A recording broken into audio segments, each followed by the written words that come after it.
Andrea Ivy, hello. How do you write your truth? Write your truth. Love it. We were talking about this before we went on air, and it's something that I tell my students every quarter. Is it is what everything's been written. It's like there are no new stories. Like people are, we need original content. It's in the end, there are like maybe shifts in how the story is told. What is original is you, the person you are. So me, who I am today, is the collection of all my experiences, the collection of all my sorrows, the collection of all my joys, the collection of so much. And so if I approach a story where we all say we have 60 bullet point outline and the characters named and everything happens, I will write it differently than somebody else because this is where I am at this point in my history. And other people are at different points and have had different things happen to them. So when you keep honest with yourself and who you are, and understand that you are writing from your angle on the human condition or your camera point of view of who we are, everyone has a unique thumbprint on that, and that's where the beauty of this is. That's where I love watching students watching their writing grow, because even though I can help them along, it's them. They're the ones. It's extract what they need to tell in their stories. That's the fun stuff. I love it. Have you ever had a teacher tell you, you know what, Tony, I feel like this isn't your truth. You got to go deeper, or no, you've always kind of been able to just pour it out on the page? No, I think early on I had teachers that were.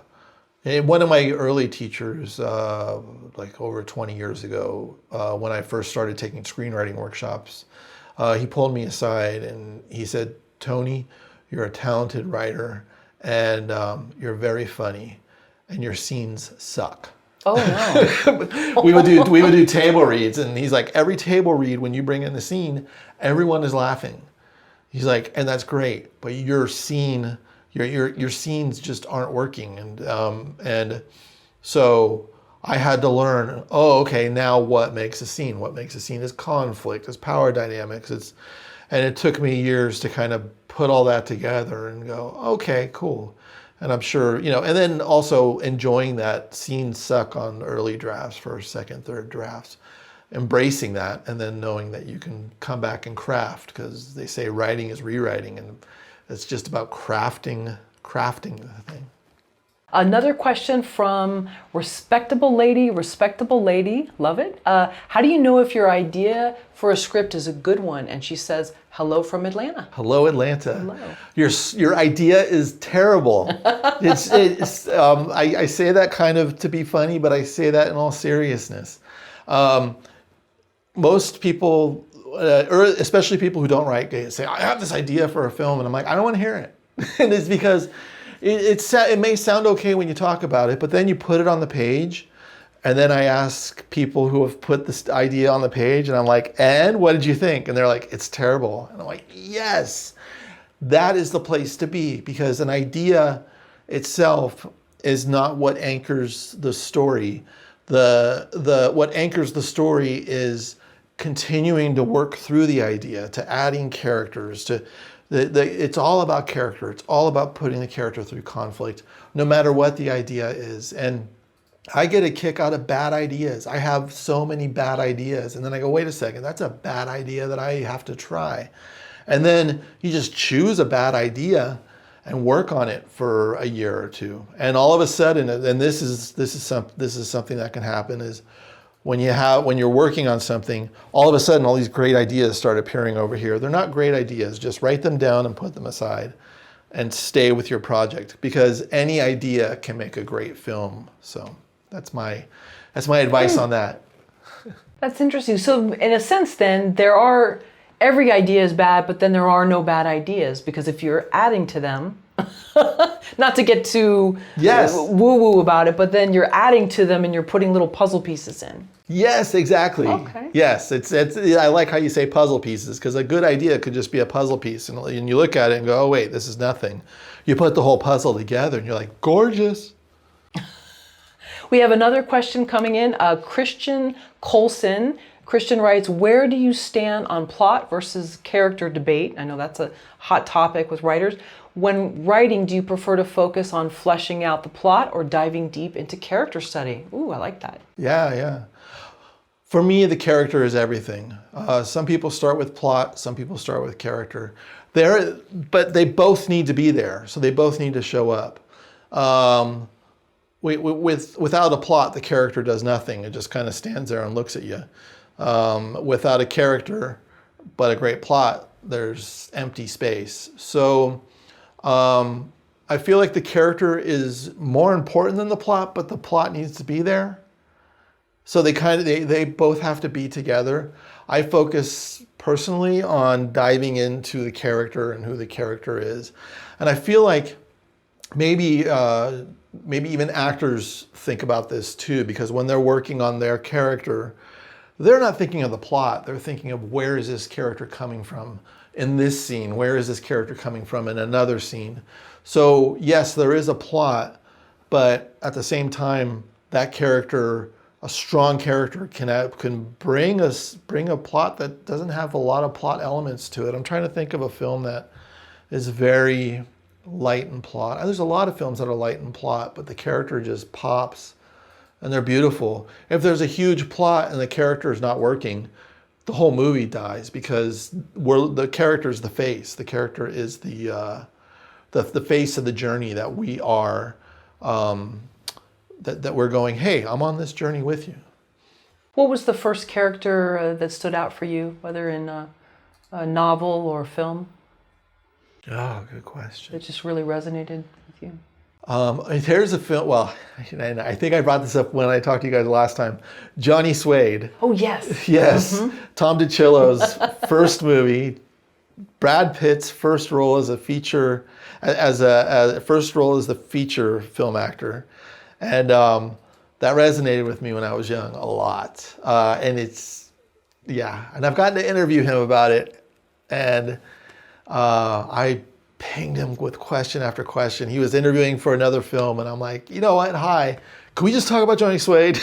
Oh, this is Brad Pitt? No, this is Tom DiCillo. Oh, okay. And he's just like, yeah, we could talk about that. I'm like, all right. So. Oh, very cool. It's I haven't watched it lately, but it meant a lot to me when I was younger. That's one character that really stood out. It's when I think of the important ones when I was young, it was that one.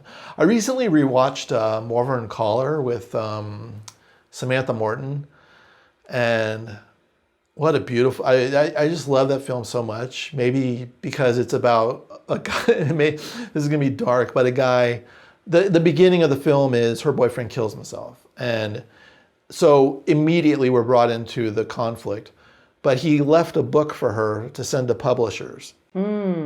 So she decides to write her name as the author instead of his. And then we see her just go through this maniacal, and it's based on a book, and that might be why I also like it. I'll have to check that out. We have a question from Spruce. Hello from Wisconsin. How should I approach short form storytelling? Is it a different process to feature length? Oh yeah, I love Wisconsin. I've visited La Crosse before. Great breweries. Approaching short films, short films I feel like can get away with more than feature-length films. I've loved short films that can have a surrealistic aspect to them, that we may not see exactly where everyone comes from or where they're going. But we're also investing less time in them as a viewer.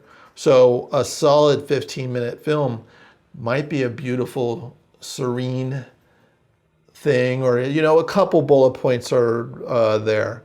And it's fun to play with that. I think there's less stakes involved with putting together with writing, crewing up, and all that. When it comes to the feature, really, I mean, and in the short, you need a 3-act structure, but in the feature film world, definitely needed a 3-act structure, because we have all been kind of conditioned as audience members. We've watched films, and all films have 3-act structures, and you can hit the bullet points of, status quo, inciting incident, end of first act, characters on their journey. And so even though people who aren't screenwriters, who aren't interested in the behind the scenes, they know when a film is not hitting those points, because they'll be like, oh, that film was kind of weird, I didn't like it that much. Usually it's because they didn't hit the points. So that's the difference of a feature. And a feature is just so much harder to write. How should you approach short film? With joy and fun and vigor. And then the feature film, you're going to war. Well, I know with your book, Confessions of a Teenage Jesus Jerk, you turned it into a film? Yes. Did you ever think about doing a short, or did you do that? Oh, you didn't? Okay. And that was the insatiable, delusional lunatic in me when I was writing the book, even before I didn't know if anyone was ever going to publish it, that I already knew it was a film too. And I never saw it anything other than a feature film. But I also didn't have, I wasn't directing that. So it was wonderful because it was out of my control and in Eric Stoltz's control as the director. But I had to get it right on the page for him to work forward on it.